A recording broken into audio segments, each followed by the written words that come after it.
Mayong buntag sa tanan. Padayon kita sa pagtuon sa pulong sa Dios. Magapanghinawot ako nga focus lamang kita no. Dili lang ta maglihok-lihok nga bata. Focus kita kay para maka-cut-on kita sa pulong sa Dios. Ang usa ka rason nga no nga dili nato masabtan ang pulong sa Dios tungod kay wala kita concentration no. Dili kita focus o dili nato masabtan ang doktrina nga atong ginatun-an. Busahan yun ako ang tanan, focus lang yun, no? Siguro nakasiar naman kamo ganina o wala na istoryahanay, no? Wala na istoryahanay, wala na cellphone, no? Wala gunitan nga cellphone. Tungod kay once nga magagunit ka mo og cellphone, wala gyud pulos ang atong pagsimba ni ana. Kay padayon kita sa atong pagtuon sa 5 techniques ato na kining natun-an sa milabay nga Domingo ang pipila niini apan atong ipadayon. Ug nganong importante nga masabtan nato ang gitawag mga techniques no, mga pamaagi nga diin kita magmadaogon sa atong Kristiyanong pagkinabuhi. Tungod kay ang Dios naghatag kanato og grasya no. Naghatag siya grasya nga dili unta ta angayan nga makadawat nining grasya ha. Una, grasya sa kaluwasan. Ang grasya sa kaluwasan gihatag sa Dios nga libre alang kanato. Apan atong na sayran kining halos tanang katawhan sa kalibutan wala makasabot niini. No?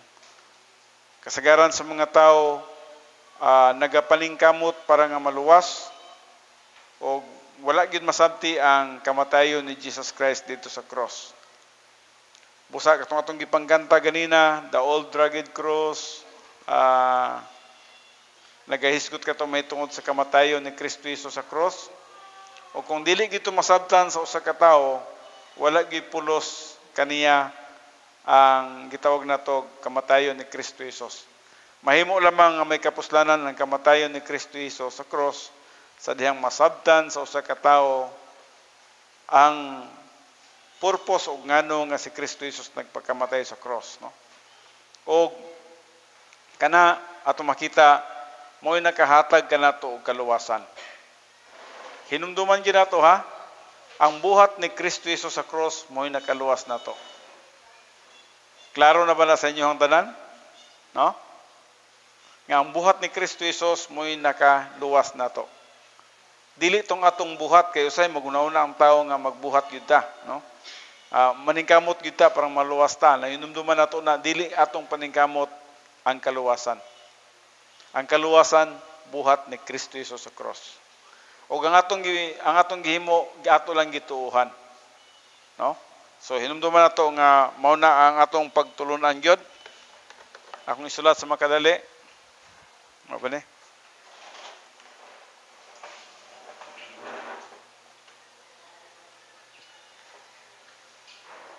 Di na po na. Labay ko ni be.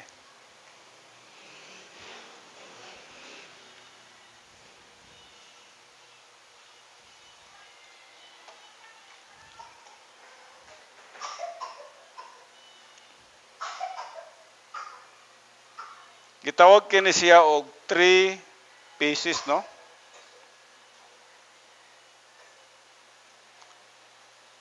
Of God's plan.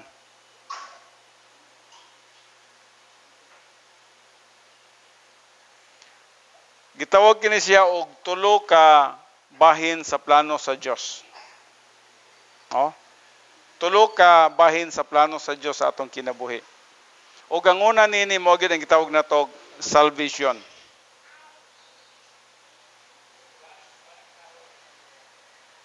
So, ang una, morning number 1, morning number 2, ug morning number 3. Ang unang plano sa Dios sa atong kinabuhi mo gyud nga maluwas ta. Ngayon, mga tanan ta sa atong kaugalingon, luwas na bagita. Well, kung mituog ka kang Kristo Jesus ngayon ginuog manluluwas, luwas ka na gyud.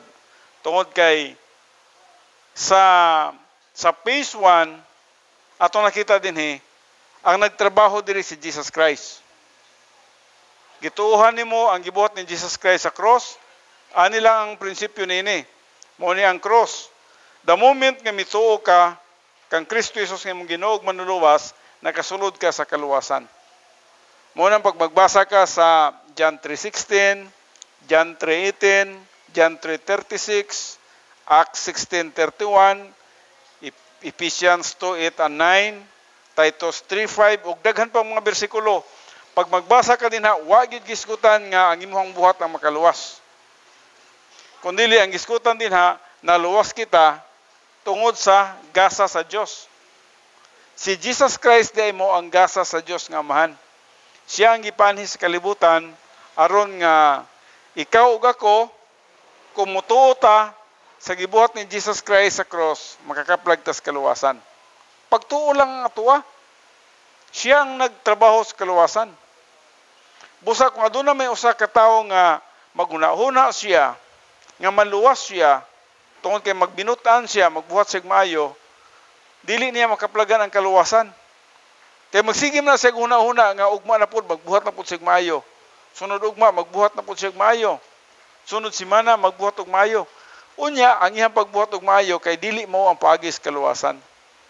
Mao bitaw nang mingon si Kristo Jesus sa Juan 14:6, ako mao ang dalan, ang kamaturan ug ang kinabuhi.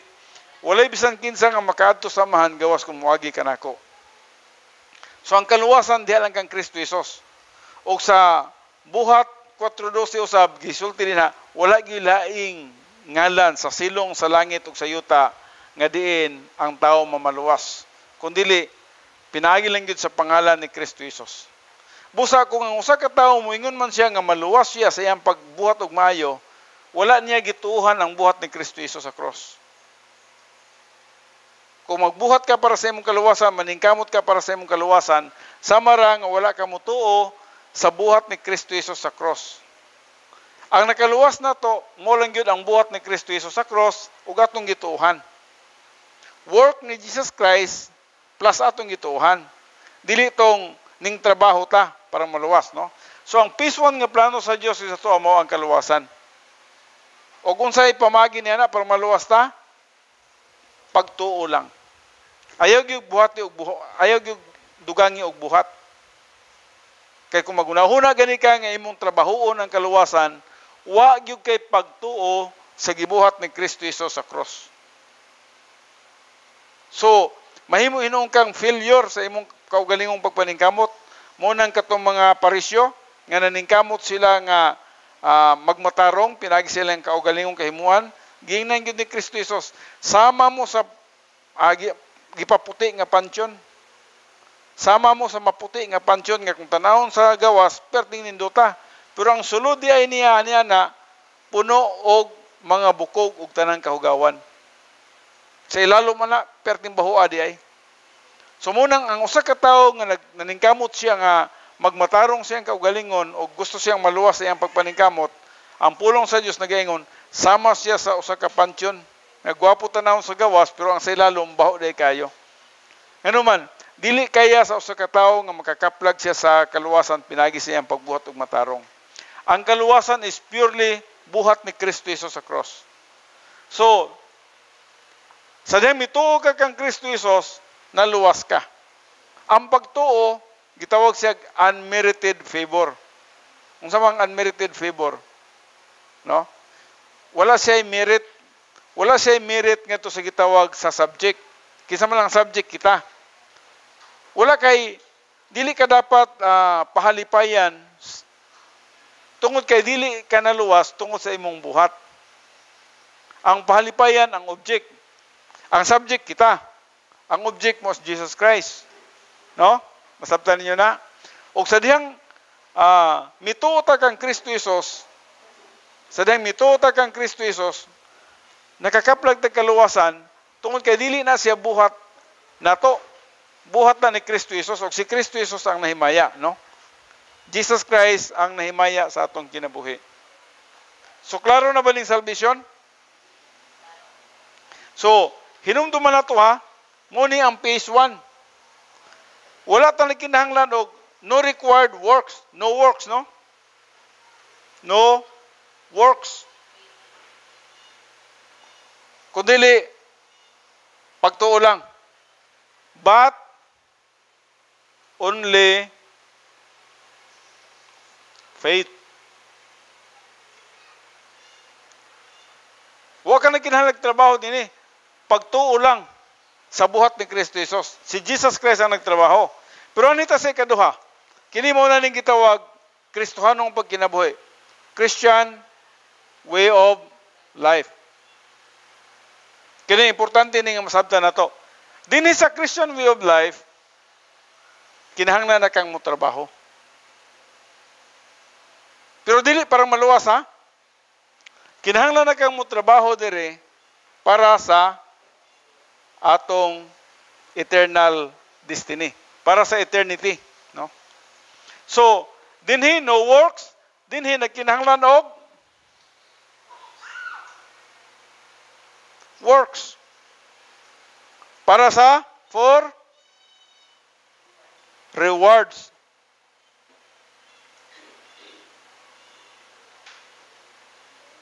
In eternity.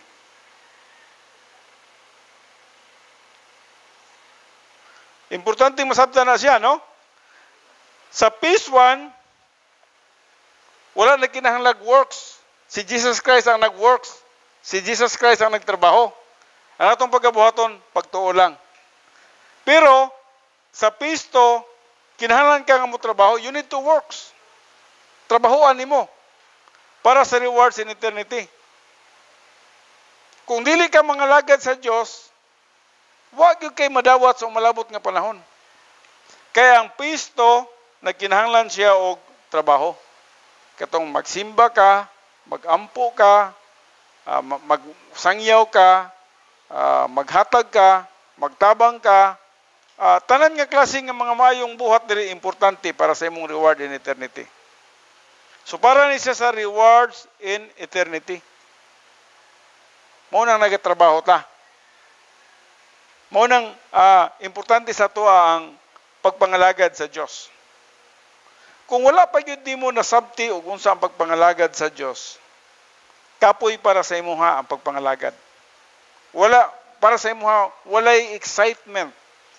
Walay kadasig sa sulod sa imong kinabuhi. Pero kung masabtan lang nimo ang pulong sa Dios, nahibalo na ka nga luwas na diay ka, ug tuon kay naluwas na ka, diri sa ikaduhang bahin sa imong pagkinabuhi, Kristiyanong pagkinabuhi, kinahanglan magtrabaho diay ka. Dinhi kinahanglan dili ka mag-compromise sa mga kalibutanong mga butang. Dinhi kinahanglan mo stick ka sa Word of God. Ang Word of God nga imong natun-an, i-apply nimo diri. Kasi dinhi man gud sa phase 2, mo na ning dapita nga diin magtuon na kas pulong sa Dios. Ang pinaka-importante diri ang pagtuon sa pulong sa Dios ha. Sa phase 2. Ug ang pagtuon nimo sa pulong sa Dios, works na siya. Ang inyong paglingkod din ha, nagtrabaho mo. Nag-focus mo sa pagpaminaw sa pulong sa Dios, so nagtrabaho mo. Kay ngano man importante man nga magtuon mo sa pulong sa Dios diri. Tungod kay kining inyong ulo kinino? Mo ning inyong ulo. Ang inyong ulo na gitawag din hag left lobe. Left lobe na po gitawag right lobe. Na ato nakita sa right lobe sa inyong mentality ato nakita dinhi na diri ang mind and then na diri ang gnosis.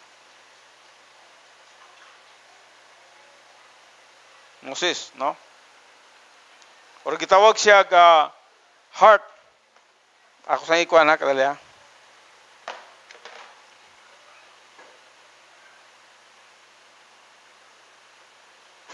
Heart, kardiya. Diri sa may nato nakita, diri mo agi ang pulong sa Dios. Halimbawa, pastor teacher ni siya, no? Mao ni ang pastor. And then nagtudlo siya sa Word of God. Pagtudlo niya sa Word of God, diri mo sulod sa imong mind. Diri siya mosulod sa imong mind, o kung ikaw positibo sa pulong sa Dios, o kung ikaw interesado kang makakaton sa pulong sa Dios, limpyo ka sa tubangan sa Dios, trabaho sa balang espiritu ang pagpasabot nimo. Makasabot jud ka. Kay positive man ka. Munang importante diri sa pagpaminaw sa pulong sa Dios ang concentration, focus. Kung pwede gani namoy ballpen, namoy notebook. Ako nakita sa inyo karon, wa mo nakadalag, wa gyud mo ballpen og notebook. Pero dapat magsulat gyud mo. Ngano man, ma-remind mo niya na sa dihang muli mo sa inyong panimalay. So dapat masabtan ninyo ang pulong sa Dios diri og i-review ninyo sa inyong balay. Pero relax ra kay ta no? Murag para sa tuwa siguro kita na siguro ang pinaka-bright kay nga tao sa tibok kalibutan nga wa na kinahanglan ballpen og notebook. Nga masabtan nato ang gitudlo sa pastor teacher, no? Now, kung ingon ana man, okay ra.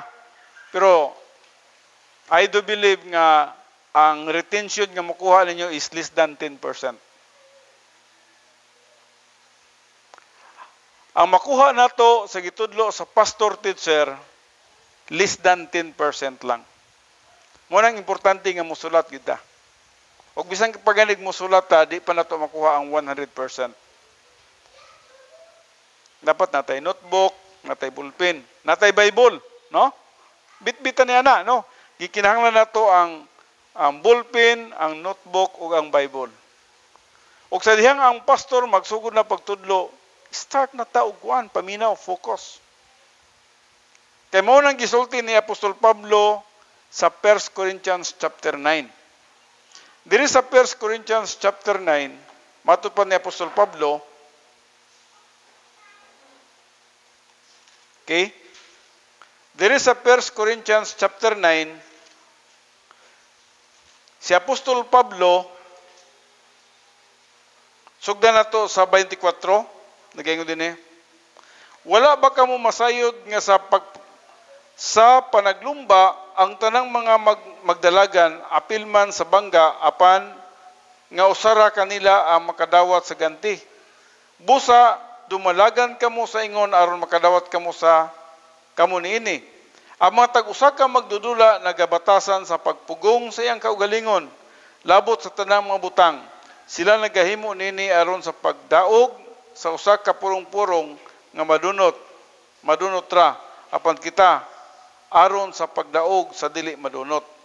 So ang gisgutan ni Apostol Pablo dinhi, ang usa ka magdudula mudalagan siya nga diin gitawag niya may pagdisiplina sa iyang kaugalingon. Disiplinado. Nagpasabot nga sa iyang kaugalingon kuan siya na siya self-control sa iyang kaugalingon.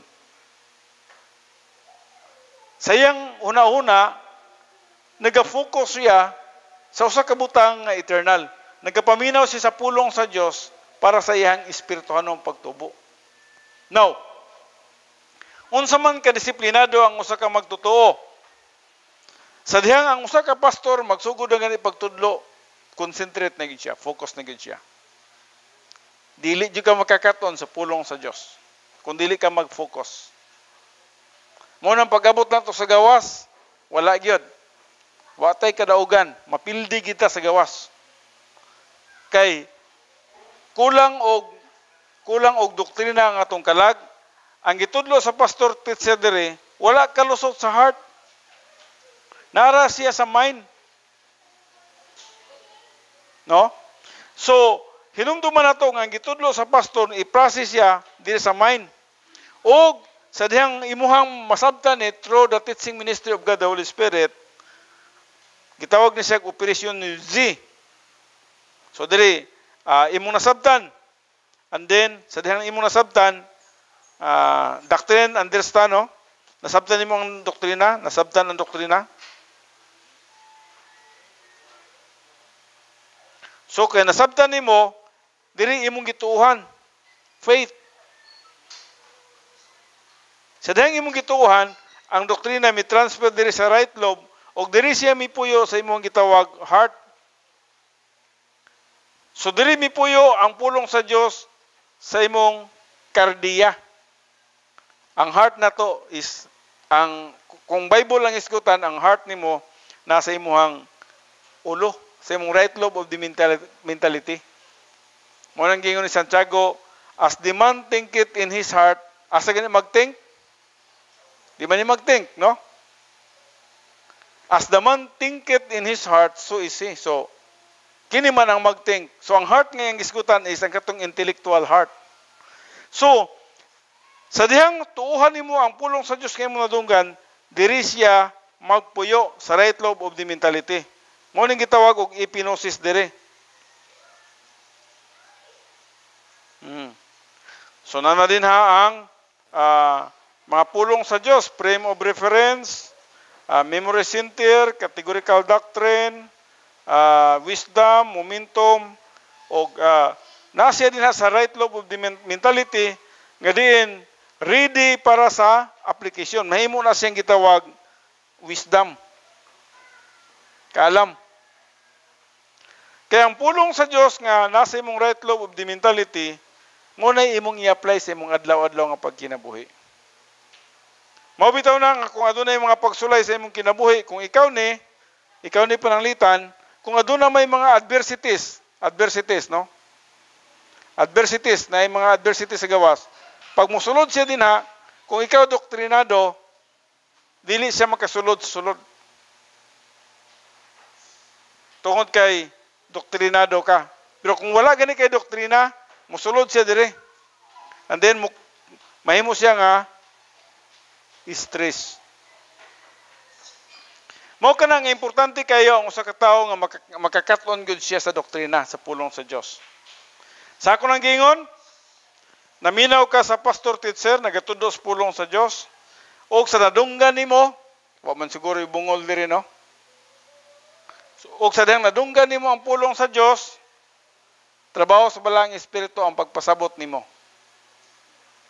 O sa dang makasabot na ka sa pulong sa Dios, og imong tuuhan mo transfer siya diri sa right lobe of the mentality nga diin na diri ang memory center, na diri ang categorical doctrine, na diri ang frame of reference, momentum, wisdom, natan diri sa right lobe of the mentality nga din ready siya for application.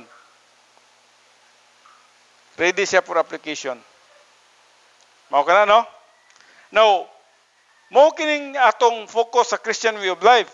Sa Christian way of life, sa pisto, you need to study the Word of God. Kinahanglan magtuon ka sa pulong sa Dios. Kaya kung dili ka magtuon sa pulong sa Dios, what you kay may apply nga to sa gawas? Wa kay may apply sa gawas. Bisan lang og gamay lang ang kanas-kanas sa kalibutan sa gawas, madala na ka. Mga sulog sa kalibutan, mga panglingla sa kalibutan, madala ka na. Ano man, walay sulod ang atong ulo. Walay doktrina ang atong galag. Mabita na, katong sa radio ministry na mo ni Pastor Rowell, among gisayit ka na siya, nga dapat ang usa ka magtotoo maging disiplinado. Kaya mato pa ni Pastor Rowell, na daw si bagong duha ka magtotoo karon, o grabe gyud ka positibo sa pulong sa Dios. Pagkahuman nila simba dito sa Panabo, na sila Bible study diya sa Bunawan, muapil gyud og Bible study. Hutdo niya og unsa tong panahon nga nagatudlo si Pastor Rowell. No? So buti pasabot nga aduna sila'y gitawagan ng pangandoy. Aduna sila'y kanang grabe ang ilahang pag-search gud sa pulong sa Ginoo. Bago pa lang na sila. O hinumduman na to nga ang pulong sa Dios ba ano inani no? Ang usa ka magtotoo, ang iyang espirituhanong pagtubo wala nagadepende sa iyahang number of years. Wala. Kundi nagadepende og unsa siya ka positibo sa pulong sa Dios. So bisag bago pa ka, kung positibo ka sa pulong sa Dios, mo accelerate imong pagtubo. Pero kung dugay na ka sa pagpangalagad sa Dios, pero di ka positibo, igo lang kang nagpainit sa lingkuranan sa simbahan. Ngayon gawas di mo, yes, ning init tong bangko sa imong lingkuranan, pero wag yun mo init ang imong right lobe of the mentality. Way sulod gyapon. Ngunang unsay nahitabo to pagkaton to sa gawas? kalibutan gihapon ta. Pilion gihapon nato ang mga kalibutan ng butang pagawas nato. Kaya ko makita man ako ang usa ka tawo nga nadutlan sa pulong sa Dios. Ang usa ka tawo nga nadutlan sa pulong sa Dios, i-apply gyud na niya ang iyang nakatunan. Ug mahadlok na siya ngadto sa pagawas niya, mahadlok na siya mubuhat sa mga butang dito nga nakita niya nga dili kabubuton sa Dios. Dili siya na. Parehagod sa to sa una perting kusugan na to mukanta og mga kalibutanong butang, no? Pero sa dihang nasabtan na niyo ang pulong sa Dios, mga nanong kalibutanong butang mong gid akong kantahon? Unsa day mga sala ba din ang kalibutanong butang? Akong isulti sa inyo ha, dili sala ang pagkadungog sa kalibutanong butang. Pero you are wasting your time. Gisayangan nimo ang imong panahon. Ngano man, wa man na isay pulos. Way bili. Mabito nang dili ta dapat maibog ang mga nagkanta-kanta dinha, lami magyud kay paminaw ng mga kanta nila dinha, no? Bisan pag guwapo ka na tingog, uyabag na sa tingog, lami magyud paminaw ng kalibutanon ng mga kanta, no? Pero nganong diha man kita. May pag-igahin na to na nga sa pagbasa sa pulong sa Dios. Siguro magkanta tag mga Christian song, siguro mag-witnessing ba ta, maghatag tag gospel tracts, so unsa ba, no? Murag para ba sa to karon ba, no, nga murag layo dugay pa mobalik si Kristo Jesus ug wala gyud para sa tuwa murag wala gyud nato masabti ang pinaka-importante nga value, scale value sa ato ang mga desisyon. Ug unsa gyud ang dapat nga desisyon sa atong kinabuhi. No? Subo sa diri sa Christian way of life, you need to work. Magtrabaho ka para sa imong reward in eternity. Sa salvation, no, wala ka na kinahanglan trabaho. Adunay mga nadunggan nato di sa TV nga para sa ilaha magtrabaho gyud sila para maluwas. Halos-halos man tanan nagtudlo man gyud niana nga magtrabaho ka para maluwas. Wala man gud masabti ang buhat ni Kristo Jesus sa cross. Nga diin ang sala gibayran na ni Kristo Jesus dito sa cross. Dito sa cross, kini dito sa cross ang tanang sala paid. Paid in full. Ang sala ha. Gibayran ni Kristo Jesus ang tanang sala dito sa cross. Wow. Unsa yang gibayran? Ang sala nimo milabay. Ang sala karon o bisan man ang sala sa umalabot. Bayad na ni Jesus Christ in full. Subusa kay bayad naman niya ang tanang sala dito sa cross sa Kalbaryo. Ayon na pagkahadlok sa imong sala. Wala na ilabot na imong sala nga maimpierno ka. Ang makapaimpierno nimo ang dili pagtuo sa buhat ni Kristo Jesus dito sa cross. O kung gituuhan nimo si Kristo Jesus nga imong Ginoo ug manluluwas, may kaluwasan kay Dios. Apan diri sa pisto, you need to work. You need to work. Trabahoan nimo para sa imong reward in eternity. And then diri sa ikatulo, unsa man din diri? Christian way of life, and then diri mo na ning gitawag na tog eternity. Mauning magdetermine nimo, hinumduman nimo unsa ang imong agi diri sa pisto, mauning magdetermine nimo og unsa ka diri sa eternity. Makita nimo og unsa ka dito. So, hinumdumi gini. Ang pisto gikan sa imong pagkaluwas hangtod sa imong pagkamatay.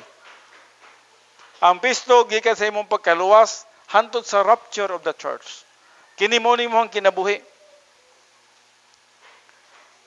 Naluwas ko July 11, 1982. Og mo to'y sinugdanan sa ako ang gitawag pisto. Ikaw, kano sa man ka naluwas? Kano sa man ka mituo kang Kristo Jesus nga mong Ginoong manuluwas? Kung mituo ka kang Kristo Jesus karon nga mong Ginoong manuluwas, karon nagsugod ang imuhang gitawag Christian way of life. Sayangan ba nimo ang imuhang para sa kuha 1982 nya karon 2021 na pila na ko katuig sa akong pagka-Kristohanon. Kompyuta daw ninyo. 1982, 1992, 202, 212, nya 221 man ta karon. So sa to pa 39 years na ko. Kung ang akong 39 years ako nang gisayangan, dito na ako gi-spend na ko na dito sa inuman, gi-spend na ko na dito sa hudyaka, lipay-lipay, gi-spend na ko na sa kalibutan ng mga butang. Unsay mahitabo na ako dito sa eternity? Wala. Way dala. Way jamo. Busa, ang pinadayag 22:12, mingon si Jesus Christ din ha, Behold, I come quickly, and my reward is with me, to give to everyone according to his work shall be. So, ang pagbalik ni Jesus Christ, kalit lang yun kayo. Di mo mabantayan. Mabito ng matuman, I come quickly. Unsa ka quick ang iyang pagbalik? Sama daw siya sa twinkling of an eye. Usa lang nimo kapag pamilok. Pagpilok nimo ni ana, hala na si Jesus Christ. O pagkanaog ni Jesus Christ panganod, musugat na taniya nga tos panganod, no? Kay hinumdumi ninyo, no? Nabayay mga pagtulunan karon nga matod pa nila na daw si Jesus Christ. Wala pa si Jesus Christ. Nakita na ba ninyo sa inyong mata